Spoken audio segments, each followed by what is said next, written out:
Financial management में जो finance manager है वो 3 डिसीजन लेगा।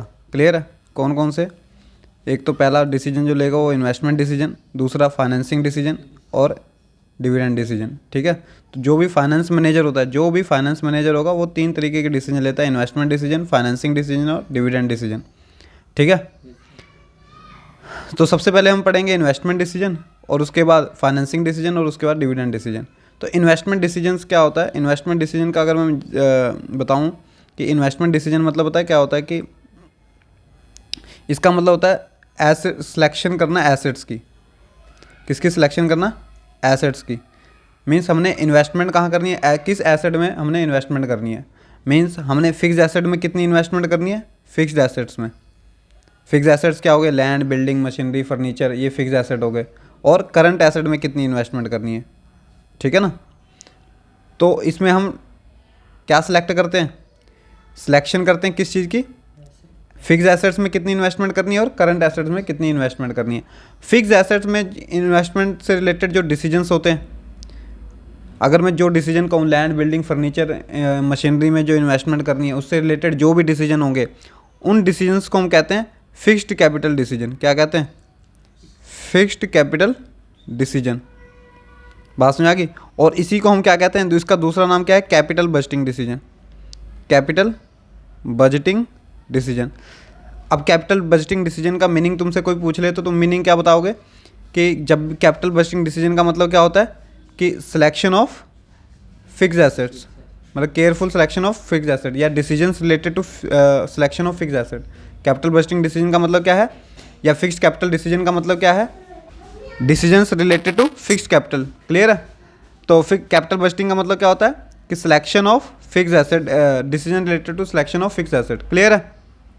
या फिर फिक्स्ड कैपिटल का भी कोई फिक्स्ड कैपिटल डिसीजन का मीनिंग पूछ ले तो इसका मतलब भी यही है। समझी बात? और करंट एसेट्स से रिलेटेड, करंट एसेट्स क्या होते हैं? स्टॉक वगैरह। तो इनसे रिलेटेड जो डिसीजन होते हैं इसका दूसरा नाम क्या होता है? Working capital decision. इसको क्या कहते हैं? Working capital decision. ये आगे पढ़ेंगे हम, वर्किंग कैपिटल डिसीजन। क्लियर है? तो कैपिटल बजटिंग डिसीजन क्या होता है?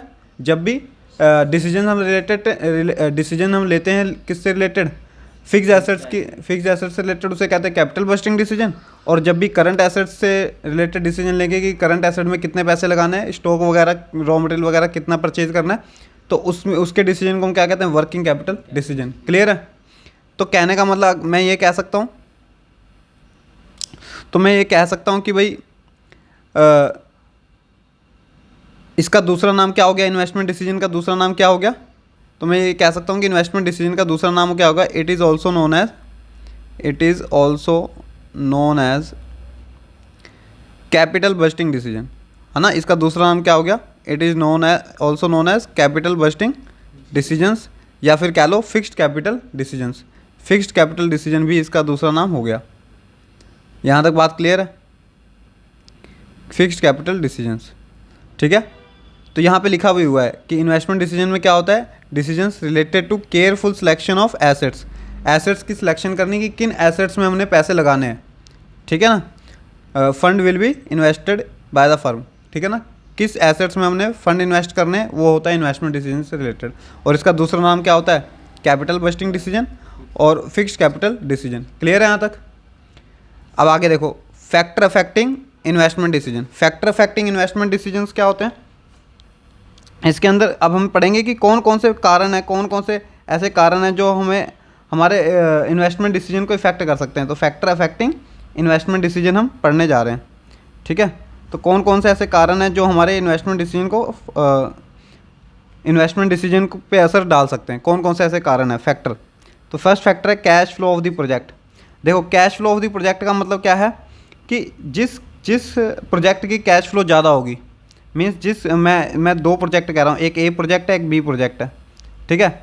ए प्रोजेक्ट में मुझे लग रहा है कि भाई ज़्यादा पैसे आएंगे, कैश फ्लो होगा वो 1 लाख रुपए पर साल, per year, 1 lakh rupees per year आएंगे, और एक में आएंगे 80,000 पर ईयर।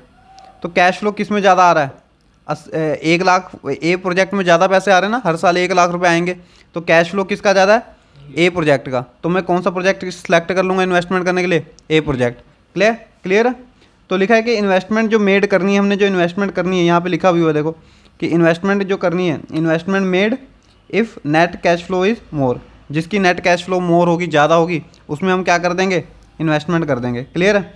अच्छा देख लो इसमें क्या लिखा है कि बिफोर इन्वेस्टमेंट हमें क्या करना चाहिए, एनालाइज करना चाहिए किसको, net cash flow from the investment during life of investment. Means जो भी इन्वेस्टमेंट हम करने जा रहे हैं उसकी हमें कैश फ्लो निकाल लेनी चाहिए कि कितना कैश फ्लो हर साल आएगा, कितना कैश हमारे पास हर साल निकल के आएगा। ठीक है ना। जैसे मैंने बताया कि ए प्रोजेक्ट है उसमें से 1 लाख रुपीज़ हर साल आ रहे हैं और बी प्रोजेक्ट है उसमें से 80,000 पर ईयर आ रहे हैं। तो जो जिसमें ज़्यादा कैश फ्लो आएगा हर साल वो प्रोजेक्ट मैं क्या कर लूँगा, सिलेक्ट कर लूँगा इन्वेस्टमेंट करने के लिए। क्लियर है। सिंपल सा लॉजिक है। मतलब तुम्हें बस ये लिखना है कि जिसमें कैश फ्लो ज़्यादा होगा वो प्रोजेक्ट मैंने सेलेक्ट कर लेना, और कुछ नहीं। क्लियर है। Cash flow of the project का मतलब क्लियर हो गया। नेक्स्ट है rate of return. Rate of return कैसे इफेक्ट करता है हमारे इन्वेस्टमेंट डिसीजन को। हम ये पढ़ रहे हैं कि इन्वेस्टमेंट डिसीजन किस चीज़ों से इफेक्ट होता है, किन चीज़ों से।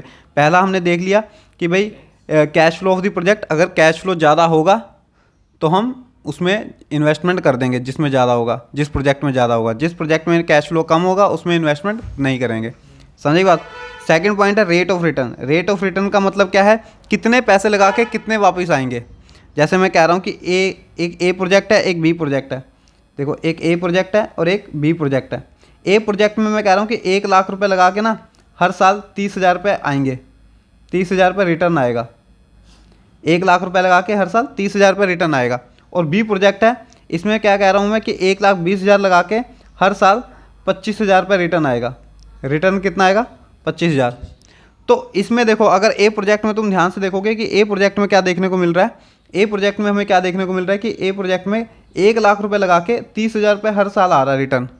और बी प्रोजेक्ट में कितने पैसे लगा के, 1,20,000 लगा के 25,000 रुपये रिटर्न आ रहा है।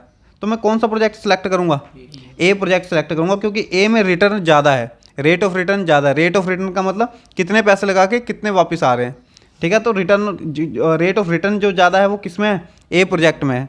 बात में आ गई। तो कौन सा सेलेक्ट कर लूँगा, ए प्रोजेक्ट में इजीली से सिलेक्ट कर लूँगा। बात में आ गई। तो क्लियर है। तो लिखा है इन्वेस्टमेंट जो है, यहाँ पे देख लो लिखा है investment should be done. Investment done करनी चाहिए, लगानी चाहिए किस प्रोजेक्ट में, which earn higher rate of return. जिसका रेट ऑफ रिटर्न हायर होगा उसको हम इन्वेस्टमेंट कर लेंगे, उसमें इन्वेस्टमेंट कर देंगे। ठीक है। तो पहले पॉइंट में हमने क्या देखा, फर्स्ट पॉइंट में हमने क्या देखा, फर्स्ट पॉइंट में देखा कि जिसमें कैश फ्लो ज़्यादा होगा, हर साल जितना ज़्यादा कैश फ्लो आता रहेगा जिस प्रोजेक्ट में से उसको सिलेक्ट कर लेंगे। दूसरे में रेट ऑफ रिटर्न जिसका ज़्यादा होगा उस प्रोजेक्ट को हम क्या कर लेंगे, सिलेक्ट कर लेंगे। क्लियर है यहाँ तक। इसके बाद आगे देखोगे तुम तो थर्ड पॉइंट आ गया इन्वेस्टमेंट क्राइटेरिया।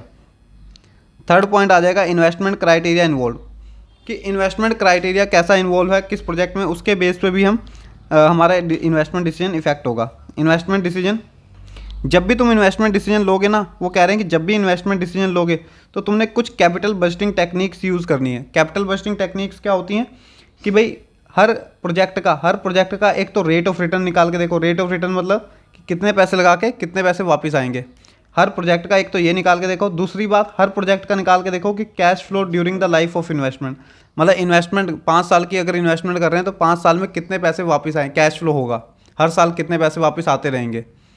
और cost of capital, cost of capital क्या होता है, जैसे मैं अगर कहूँ मैं बैंक से लोन ले रहा हूँ, जैसे फॉर एग्जांपल, तो बैंक से लोन के बदले मुझे क्या पे करना होगा, इंटरेस्ट। तो इंटरेस्ट मेरे लिए क्या हो गया, कॉस्ट ऑफ कैपिटल। ठीक है। शेयर के थ्रू पैसे लेता हूँ, शेयर के थ्रू, तो लोगों को मुझे क्या देना होगा, डिविडेंड। तो डिविडेंड मेरे लिए क्या हो गया, कॉस्ट ऑफ कैपिटल। बात में आ गई।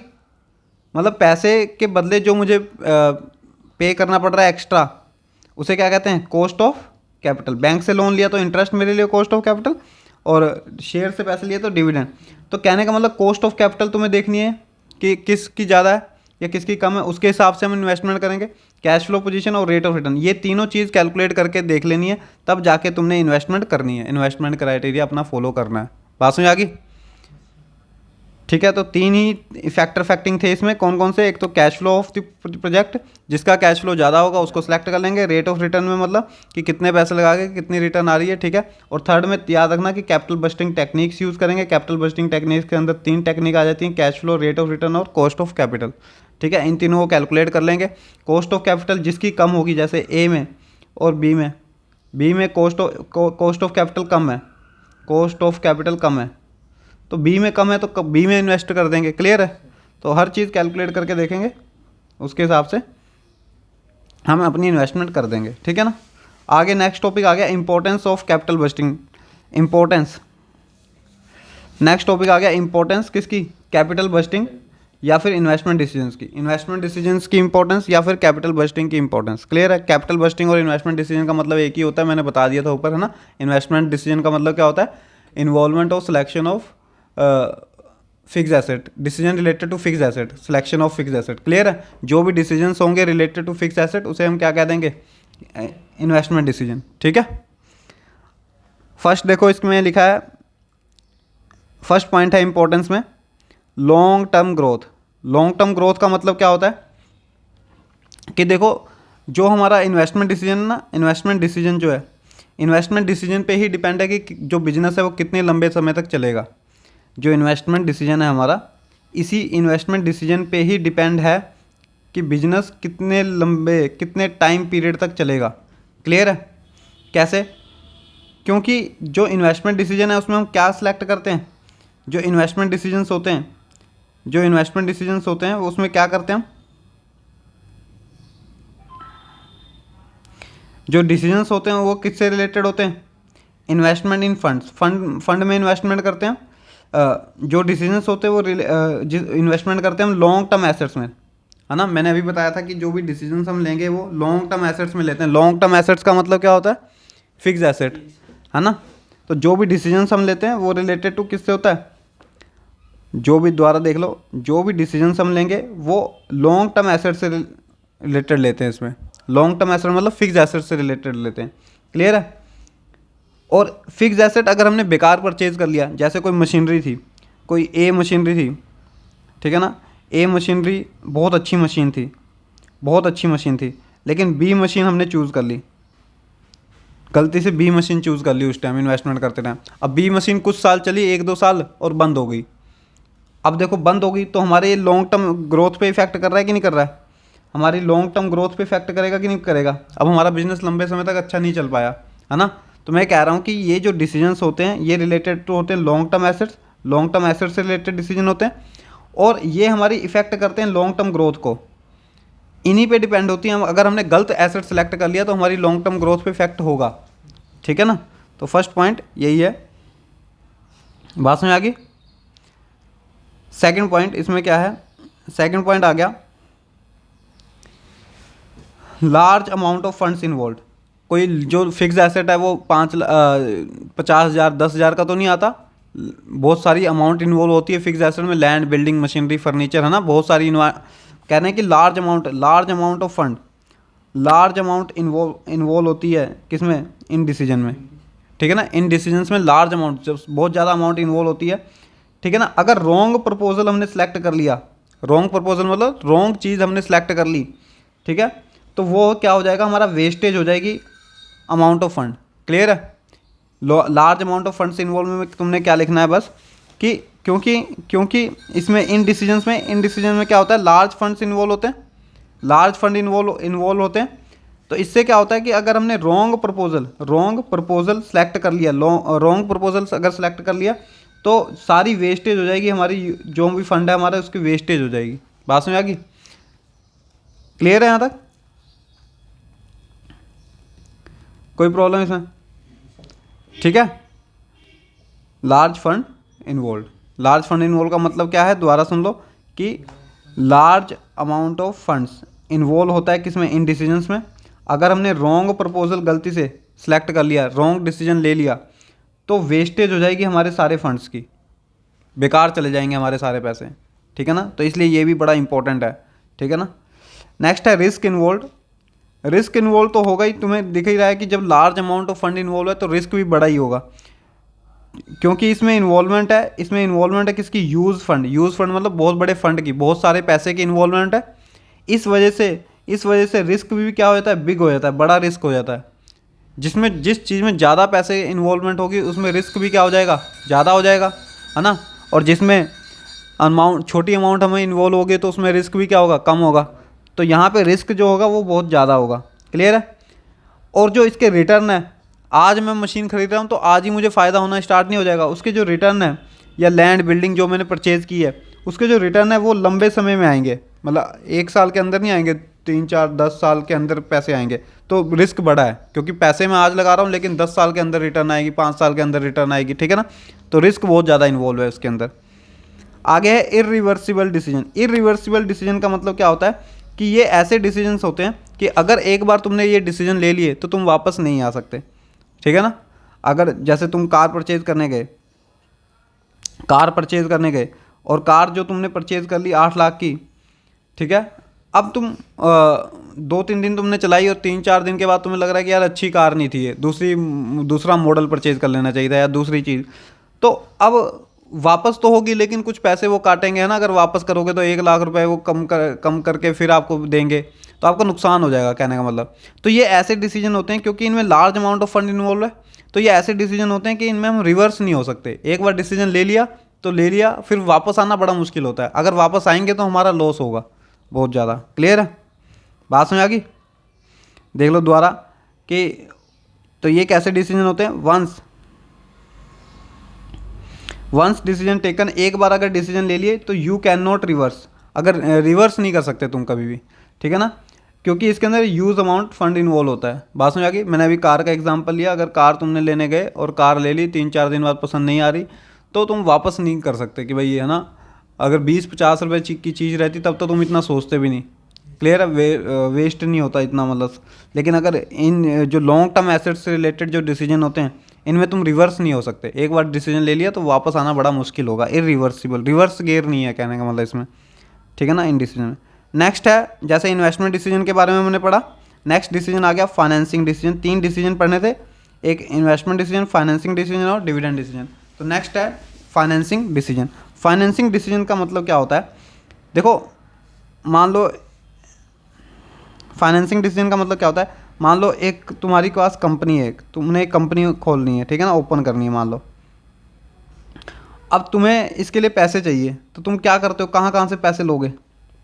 तुम्हारे पास बहुत सारे सोर्सेस हैं। पहले तो तुम खुद अपने पास देखोगे कि कितने हैं तुम्हारे पास, ओनर खुद देखेगा अपने पास कितने पास पैसे हैं उसके पास। मान लो उसके पास 10 लाख रुपए हैं, फिर वो क्या करेगा, और कहाँ कहाँ से पैसे ले सकता है, बैंक से लोन ले सकता है, फिर बैंक से लोन लेगा, या फिर वो डिबेंचर के थ्रू पैसे ले सकता है, ठीक है ना। तो कहने का मतलब डिफरेंट सोर्सेज, ये जो है, ओनर अपने हिसाब अपने पास से ले रहा है, बैंक से लोन ले रहा है, डिबेंचर से लोन पैसे ले रहा है, ये क्या होते हैं, sources of finance. Sources of finance मतलब वो तरीके, वो सोर्स जहाँ से तुम पैसे इकट्ठे कर सकते हो, उसे कहते हैं sources of finance. Sources of finance का मतलब क्या होता है कि जहाँ जहाँ से तुम पैसे इकट्ठे अरेंज कर सकते हो, उसे क्या कहते हैं, सोर्सेज ऑफ फाइनेंस, ठीक है। तो फाइनेंस मैनेजर का क्या काम होता है फाइनेंसिंग डिसीजन में, वो भी सोर्स ऑफ फाइनेंस देखता है, ठीक है ना। अब तुम यहाँ पे सोर्स ऑफ फाइनेंस जब देखने जाओगे, ठीक है, जब भी सोर्स ऑफ फाइनेंस देखने जाओगे तुम, तो सोर्स ऑफ फाइनेंस में तुम क्या देखोगे। जैसे मैं कह रहा हूँ कि तुमने इक्विटी से पैसे लेने, तुमने डिबेंचर से पैसे लेने, तुमने बैंक से लोन लेना है, या तुमने किसी और से थर्ड पार्टी से पैसे लेने, तो तुम किससे पैसे लेना पसंद करोगे, इक्विटी से, डिबेंचर से, थर्ड पार्टी से, किससे। भाई जिससे कॉस्ट ऑफ कैपिटल क्या होगी, कम होगी, है ना, जो कम इंटरेस्ट ले रहा होगा। अगर बैंक ले रहा है 10% इंटरेस्ट और डिबेंचर ले रहे हैं 12% इंटरेस्ट, तो ऑब्वियस सी बात है कि मैं बैंक से लोन लेना पसंद करूंगा, क्योंकि बैंक से कम इंटरेस्ट है, ठीक है। तो कहने का मतलब क्या है कि मैं इनका कॉस्ट देखूंगा। अगर मान लो डिविडेंड रेट है 8%, मुझे 8% डिविडेंड देना पड़ेगा इक्विटी वालों को, ठीक है, 12% डिबेंचर को, 10% बैंक लोन को। तो मैं जो मेरे कम होगा कॉस्ट ऑफ कैपिटल, उससे मैं पैसे अरेंज कर लूँगा। ये तो डिफरेंट, ये क्या है, इनको क्या कहते हैं, सोर्सेज ऑफ फाइनेंस। क्लियर है, ये सोर्सेज है जहाँ जहाँ से हम पैसे अरेंज कर सकते हैं। एक फाइनेंस मैनेजर जहाँ जहाँ से पैसे अरेंज कर सकता है। तो फाइनेंस मैनेजर किस सोर्स को सिलेक्ट करेगा, जिसकी कॉस्ट क्या होगी, कम होगी। क्लियर है, ठीक है। तो अब देखो ध्यान से, तो लिखा है कि ये क्या होता है, फाइनेंसिंग डिसीजन क्या होता है, ये डील्स करते हैं, डिटर्मिनेशन मतलब फाइंड करते हैं source of finance, source of finance को फाइंड करते हैं कि कौन कौन से सोर्सेस से हम पैसे अरेंज कर सकते हैं, ठीक है ना। That is amount raised from each source, मतलब कितने हम अमाउंट किस सोर्स से कितने अमाउंट ले सकते हैं, इक्विटी से कितने पैसे ले सकते हैं, डिबेंचर से कितने ले सकते हैं, बैंक से लोन कितने ले सकते हैं, बात समझ आई। और एक चीज़ याद रखना कि यहाँ पे फाइनेंस मैनेजर के पास बहुत सारी ऑप्शंस है ना, फाइनेंस मैनेजर के पास इक्विटी की ऑप्शन है, फाइनेंस मैनेजर का बैंक लोन की ऑप्शन है, फाइनेंस मैनेजर का डिबेंचर की ऑप्शन है, ठीक है। हर हर जो ऑप्शन है उसकी अपनी ही मेरिट्स हैं और अपनी डीमेरिट्स हैं, हर किसी के अपने फ़ायदे और नुकसान भी है, ये भी याद रखना, ठीक है ना। अगर बैंक लोन की मैं बात करूँ, बैंक लोन और डिबेंचर की बात करूँ, तो इसके में इंटरेस्ट हमें पे करना पड़ता है, और इंटरेस्ट याद रखना चाहे तुम्हें प्रॉफिट हो चाहे लॉस हो, इंटरेस्ट पे करना ही करना है, चाहे तुम्हें प्रॉफिट हो चाहे लॉस। इक्विटी के बारे में एक अच्छी बात यह है कि इक्विटी में डिविडेंड पे करना पड़ता है, और डिविडेंड कब पे करेंगे हम, जब हमें ओनली क्या होगा, प्रॉफिट, ठीक है। जब हमें ओनली प्रॉफिट होता है तभी हम डिविडेंड पे करते हैं। तो एक अच्छी बात, कहने का मतलब क्या है कि ईच सोर्स ऑफ फाइनेंस की एक अच्छी बात है और बुरी बात भी है, मतलब डीमेरिट्स और मेरिट्स दोनों हैं दोनों के। तो फाइनेंसिंग डिसीजन का मतलब तुम क्या बोलोगे, सोर्स ऑफ फाइनेंस को देखना, सोर्स ऑफ फाइनेंस को देखना कि कौन कौन से सोर्स हैं फाइनेंस के जिनसे हम पैसे रेज कर सकते हैं, ले सकते हैं, ठीक है ना, बात समझ आ गई।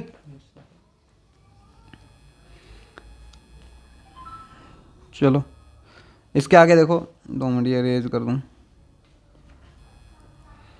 इसके बाद फैक्टर अफेक्टिंग फाइनेंस डिसीजन, कौन कौन से फैक्टर हैं जो इफेक्ट करेंगे फाइनेंसिंग डिसीजन को, कौन कौन से फैक्टर हैं जो फाइनेंसिंग डिसीजन को इफेक्ट करेंगे। पहला है cost of raising finance. Cost of raising finance का मतलब क्या है,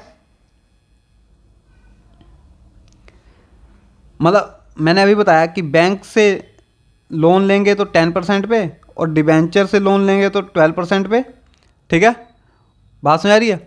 तो फाइनेंस मैनेजर क्या करेगा, फाइनेंस मैनेजर यहाँ पे क्या करेगा मुझे बताओ, फाइनेंस मैनेजर क्या करेगा, फाइनेंस मैनेजर प्रेफर करेगा जिसमें मिनिमम कॉस्ट होगी उसी से हम पैसे अरेंज करेंगे। यहाँ पे मिनिमम कॉस्ट किससे, बैंक से, तो बैंक को सिलेक्ट कर लेंगे, इस बात में आ गई, ठीक है ना, ठीक है।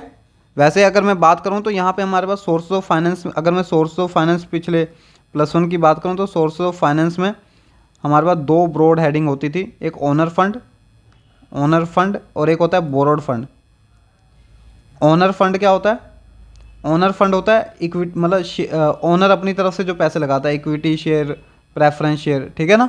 और बोरोड फंड क्या होता है, हम बाहर वालों से पैसे लेते हैं, जब बैंक लोन, ठीक है, डिवेंचर, ये बाहर वालों से जब हम पैसे लेते हैं। तो 2 सोर्स ऑफ फाइनेंस को 2 पार्ट्स में डिवाइड करते हैं, तो ओनर फंड हो गया, बोरोड फंड हो गया। ओनर फंड हो गया इक्विटी एंड प्रेफरेंस शेयर, और बोरोड फंड हो गया बैंक लोन और डिवेंचर। क्लियर है यहाँ तक। तो यहाँ पे फाइनेंस मैनेजर किसको सिलेक्ट करेगा, फाइनेंस मैनेजर उसी को सिलेक्ट करेगा, फाइनेंस मैनेजर उसी को प्रेफर करेगा जिसमें मिनिमम कॉस्ट होगी। अगर ओनर फंड पे मिनिमम कॉस्ट है तो ओनर फंड, और बोरोड फंड पे है तो बोरोड फंड। क्लियर है। रिस्क इन्वॉल्व, वो कह रहे हैं कि हर जो सोर्स ऑफ फाइनेंस है उसके साथ रिस्क इन्वॉल्व होता ही होता है, ठीक है ना। अगर बैंक के लोन की अगर मैं बात करूं तो बैंक के लोन के साथ क्या रिस्क है, बैंक के लोन के साथ क्या रिस्क है कि अगर मैं बैंक का लोन मैंने 5 साल के लिए लिया और 5 साल के बाद भी मेरे पास पैसे अरेंज नहीं हो पाए, तो उसके पैसे नहीं दे पाया, तो बैंक मेरे पे केस करेगा या अदर लीगल एक्टिविटीज़ जो भी है वो करेगा वो। क्लियर है, बात में आ रही। तो एक ये भी रिस्क है, ठीक है। और दूसरा रिस्क क्या है बैंक लोन के साथ, कि चाहे मुझे लॉस हो रहा है तब भी इंटरेस्ट पे करना ही करना है, ठीक है। तो ये रिस्क है। तो वो कह रहे हैं कि ईच सोर्स के साथ रिस्क अपना अपना है, तो जोन सा रिस्क आप उठाना चाहते हो वो रिस्क आप चूज़ कर सकते हो, ठीक है ना। आपको इक्विटी वाले रिस्क अच्छे लग रहे हैं, मतलब रिस्क उसमें कम लग रहा है, तो इक्विटी वाले पे ओनर फंड की तरफ जा सकते हो, ठीक है ना। तो रिस्क अपने ऊपर है कि तुम्हें कौन से रिस्क से तुम कौन सा रिस्क उठाना चाहते हो। क्लियर है। फ्लोटेशन कॉस्ट, नेक्स्ट है फ्लोटेशन कॉस्ट। फ्लोटेशन कॉस्ट का मतलब क्या होता है, फ्लोटेशन कॉस्ट का मतलब क्या होता है, फ्लोटेशन कॉस्ट का मतलब होता है कि जब ना फ्लोटेशन कॉस्ट का मतलब होता है जैसे मैं शेयर इशू कर रहा हूँ, शेयर इशू करते टाइम कुछ खर्चे आ गए, जैसे प्रोस्पेक्टस इशू करना, ठीक है। या फिर बोर्ड सेबी को, security exchange board of India, जहाँ पे मैं सिक्योरिटी से शेयर वगैरह सेल करता हूँ, वहाँ पे उनको कमीशन पे करना। तो ये सारी चीज़ें क्या हो गई, इसको कहते हैं फ्लोटेशन कॉस्ट। क्लियर है? दोबारा सुन लो फ्लोटेशन कॉस्ट अगर नहीं समझ आया। फ्लोटेशन कॉस्ट का मतलब क्या होता है, जैसे तुम बैंक से लोन लेने गए, ये समझो, जैसे बैंक से लोन लेने गए तो बैंक वाले ने कहा कि भाई 100 रुपये का ये फॉर्म भरो, ठीक है ना, 100 रुपये का ये फॉर्म भरो, इसके साथ ये डॉक्यूमेंट अटैच करो 200 रुपये का, या फिर जो पैसे लग रहे हैं बैंक से लोन लेने के लिए, जो पैसे लग रहे हैं, एक्स्ट्रा जो पैसे लग रहे हैं हमारे, इनको क्या कहते हैं, फ्लोटेशन कॉस्ट। क्लियर? बात में आ गई? तो यहाँ पे फ्लोटेशन कॉस्ट, बात में आ गई? फ्लोटेशन कॉस्ट का मतलब क्या होता है, पैसे अरेंज करने के लिए जो पैसे लग रहे हैं हमारे पास, उसे क्या कहते हैं, फ्लोटेशन कॉस्ट। अब जिसकी फ्लोटेशन कॉस्ट ज़्यादा होगी, अगर बैंक से मुझे लोन लेने के लिए 2-3 हज़ार रुपये लग रहे हैं और डिबेंचर से लोन लेने के लिए मुझे 1,000 लग रहा है, तो मैं डिबेंचर को सिलेक्ट कर लूँगा। बात में आ रही है? तो जिसकी flotation cost, higher flotation cost less attractive source of finance, तो जिसकी फ्लोटेशन कॉस्ट ज़्यादा होगी उससे हम लोन नहीं लेंगे। बात में आ गई? नेक्स्ट है cash flow position of the company. Company की कैश फ्लो पोजीशन किस तरीके की है, इस पे भी डिपेंड करता है। कैश फ्लो पोजीशन का मतलब क्या आ गया, अगर स्ट्रॉन्ग कैश फ्लो पोजीशन है किसी की, स्ट्रॉन्ग कैश फ्लो पोजीशन है, स्ट्रॉन्ग कैश फ्लो पोजीशन का मतलब समझते हो कि अच्छे खासे पैसे आ रहे हैं, मतलब ठीक है ना, तो हम डेप्ट का सोर्स सेलेक्ट कर लेंगे। डेप्ट का सोर्स देखो, अगर पैसे अच्छे खासे टाइम पे आ जाते हैं, डेप्ट मतलब क्या होता है, डेप्ट मतलब बोरोड फंड, बोरोड फंड मतलब बाहर वालों से। मुझे बताओ कि एक तरफ स्ट्रॉन्ग कैश फ्लो पोजीशन है, स्ट्रॉन्ग मतलब अच्छे पैसे आ रहे हैं, मतलब हर साल पैसे बढ़िया तरीके से कैश आता रहता है, हर साल आता रहता है कैश, उसको कहते हैं स्ट्रॉन्ग कैश फ्लो। कैश आता रहता है हर साल, तो हम अच्छे खासे जो हम बैंक से लोन वगैरह लेंगे, या बोरोड फंड कह लूँ मैं इसको, बोरोड फंड कहते हैं। तो बैंक से जो लोन वगैरह लेंगे वो हम उसको पे भी कर पाएंगे, क्योंकि भाई स्ट्रॉन्ग कैश फ्लो पोजीशन है हमारी। स्ट्रॉन्ग कैश फ्लो पोजीशन का मतलब पैसा अच्छा खासा आ रहा है, तो बैंक लोन जो लेंगे हम उसको पे भी कर पाएंगे। तो इस केस में हम डेप्ट को सिलेक्ट कर सकते हैं। डेप्ट मतलब कि बोरोड फंड को सिलेक्ट कर सकते हैं। क्लियर है? बात समझ आ गई? और दूसरी तरफ अगर मैं कहूँ कि हमारी बेकार है पोजीशन, कैश फ्लो की पोजीशन जो है लेस है, बेकार पोजीशन है, ठीक है ना, डाउन पोजीशन है, डाउन, स्ट्रॉन्ग नहीं है, डाउन है पोजीशन कैश फ्लो की, पैसे अच्छे खासे नहीं आते, तो इक्विटी शेयर को तब हम पैसे किससे लेंगे, इक्विटी शेयर से लेंगे, क्योंकि इक्विटी शेयर को हमें पैसे वापस करने की चिंता नहीं रहती, और डिविडेंड भी तब देना है जब प्रॉफिट होगा। ठीक है, तो इनको वापस ऐसा नहीं है कि इक्विटी शेयर को हमने 5 साल बाद पैसे उनके वापस करने, 5 ईयर बाद, ऐसा कुछ नहीं होता है ना। पर बैंक से लोन लेंगे तो 5 साल बाद, 10 साल बाद, जितने साल के लिए लोन लिया उसके पैसे वापस करने होंगे, लेकिन इक्विटी के केस में ऐसा नहीं होता। तो अगर हमारी डाउन है, स्ट्रॉन्ग नहीं है कैश फ्लो पोजीशन, तो हम क्या सिलेक्ट कर लेंगे, इक्विटी। बात में आ गई? अगर कैश फ्लो पोजीशन स्ट्रॉन्ग है तो हम डेप्ट सेलेक्ट कर लेंगे, अगर बेकार कैश फ्लो पोजीशन है तो इक्विटी सेलेक्ट कर लेंगे। ठीक है, यहाँ तक कोई प्रॉब्लम? चलो नेक्स्ट देखो, इसके बाद fixed operating cost. Fixed operating cost का मतलब क्या होता है, जैसे मीटर लगे होते हैं घर पे ना, बिजली के मीटर होते हैं, तो मीटर में अगर तुम क्या करो कि अगर तुम कुछ भी लाइट ना जलाओ तब भी तुम्हारा कुछ ना कुछ 100 रुपये फिक्स बिल आएगा ही आएगा, तो उसको कहते हैं फिक्स्ड ऑपरेटिंग कॉस्ट। मीन्स अगर तुम कुछ भी ना करो तब भी कुछ ना कुछ कॉस्ट तो आएगी, उसे कहते हैं फिक्स्ड ऑपरेटिंग कॉस्ट, मतलब वो तुमने पे करनी है ना। बिजली के मीटर होते हैं, तुम चाहे कोई भी लाइट ना लगाओ, लेकिन उसके अंदर जो लाइट जलती है मीटर के अंदर, उसका ही बिल आ जाएगा 20-30 रुपये जो भी आएगा, तो उसे फिक्स्ड ऑपरेटिंग कॉस्ट हम कह देंगे कि अगर कुछ भी ना करो तो फिक्स्ड कॉस्ट तो कुछ ना कुछ आएगी, वो तुम्हें पे करनी होगी। तो ऐसे ही कह रहे हैं कि बिजनेस में, ऑर्गेनाइजेशन में कुछ फिक्स्ड ऑपरेटिंग कॉस्ट होती हैं, फिक्स्ड कॉस्ट मतलब जैसे इंटरेस्ट पे करना ही करना है, चाहे तुम्हें लॉस हो रहा है, इंटरेस्ट तो पे, बैंक से लोन लिया तो इंटरेस्ट पे करना ही करना है। तो अगर पहले से ही फिक्स्ड ऑपरेटिंग कॉस्ट ज़्यादा है, अगर बताओ पहले से ही फिक्स्ड ऑपरेटिंग, अब मुझे सोच के बताना, अगर हाई फिक्स्ड ऑपरेटिंग कॉस्ट है, पहले से ही फिक्स्ड ऑपरेटिंग कॉस्ट ज़्यादा है, मतलब इंटरेस्ट मुझे पे करना ही करना होता है, तो मुझे कौन सा फंड सेलेक्ट करना चाहिए, ओनर फंड की बोरोड फंड? बोरोड फंड क्या होता है, जिसमें मुझे इंटरेस्ट पे करना होता है, और ओनर फंड में मुझे डिविडेंड पे करना होता है। तो अगर फिक्स्ड ऑपरेटिंग कॉस्ट पहले से ही ज़्यादा होगी तो मैं ओनर फंड प्रेफर करूंगा। ओनर फंड प्रेफर क्यों करूंगा, क्योंकि अगर फिक्स्ड ऑपरेटिंग कॉस्ट ज़्यादा है, पहले से ही फिक्स्ड ऑपरेटिंग कॉस्ट ज़्यादा है, मतलब मुझे पहले से ही कुछ ऐसे खर्चे हैं जो पे करने ही करने पड़ते हैं, अगर मैं अगर मैं सोचो कि अगर मैं वो उससे ले लूँगा और मैं लोन ले लूँगा बैंक से, और बैंक से लोन ले लूँगा, तो मेरी फिक्स्ड ऑपरेटिंग कॉस्ट क्या हो जाएगी, और ज़्यादा हो जाएगी। वो मेरे लिए बेकार है ना। बात में आ रही है? ठीक है। तो अगर क्या होगा, समझ में आई बात? अगर फिक्स्ड ऑपरेटिंग कॉस्ट मेरी क्या है, फिक्स्ड ऑपरेटिंग कॉस्ट हाई है, तो मुझे क्या करना चाहिए, फिक्स्ड ऑपरेटिंग कॉस्ट अगर मेरी हाई है तो मुझे ओनर फंड को प्रेफर करना चाहिए। और इसी तरीके से इसका उल्टा क्या हो जाएगा, अगर लो फिक्स्ड ऑपरेटिंग कॉस्ट है तो बोरोड फंड की तरफ चला जाना चाहिए। ठीक है ना। कंट्रोल कंसिडरेशन, कंट्रोल कंसिडरेशन का मतलब क्या होता है, तुम्हें पता है कंपनी में जो ओनर होता है वो कौन होता है, कंपनी में ओनर कौन होता है, कंपनी का ओनर कौन होता है, शेयर होल्डर। शेयर होल्डर, अगर शेयर होल्डर चाहते हैं कि हम 50 शेयर होल्डर मान लो, 50 शेयर होल्डर चाहते हैं कि आगे पावर और ना बटे और डिस्ट्रीब्यूट ना हो पावर, मतलब हम 50 ही शेयर होल्डर हैं बस और डिस्ट्रीब्यूट ना हो, तो वो क्या चाहेंगे, किस शेयर से पैसे रेज करना चाहेंगे या उससे बैंक से या लोन से? अगर शेयर से, शेयर से क्यों भाई? अगर वो, मैं क्या कह रहा हूँ, कंपनी के ओनर रहते हैं शेयर होल्डर, ओनर मतलब मालिक है ना, कंपनी के जो ओनर होंगे वो होंगे शेयर होल्डर, ओनर होंगे कंपनी के। ठीक है। कंपनी के जो मालिक हैं वो शेयर होल्डर हैं, और ये शेयर होल्डर चाहते हैं कि हम पावर बांटना नहीं चाहते किसी के बीच में, पावर डाइल्यूट करना नहीं चाहते, मतलब पावर ये चाहते हैं कि हमारे पास ही रहे। ठीक है ना। तो क्या क्या करना चाहिए इन्हें, पावर ये बांटना नहीं चाहते, तो फिर इसका मतलब इन्हें क्या करना चाहिए, लोन लेना चाहिए, बैंक वगैरह से लोन लेना चाहिए, क्योंकि अगर शेयर के थ्रू पैसे लेंगे तो शेयर और कोई खरीदेगा तो उन लोगों के पास भी पावर चली जाएगी, वो भी ओनर बन जाएंगे। बात समझ आ गई? तो अगर अगर क्या है, जो एग्जिस्टिंग शेयर होल्डर हैं, एग्जिस्टिंग शेयर होल्डर मतलब पुराने शेयर होल्डर, वो रिटेन करना चाहते हैं क्या, कंट्रोल बरकरार रखना चाहते हैं कंट्रोल, तो उन्हें बोरोड फंड की तरफ प्रेफर करना चाहिए। क्लियर है? समझी बात है? ठीक है। तो यहाँ तक की रिवीजन करो, फिर आगे कल देखते हैं।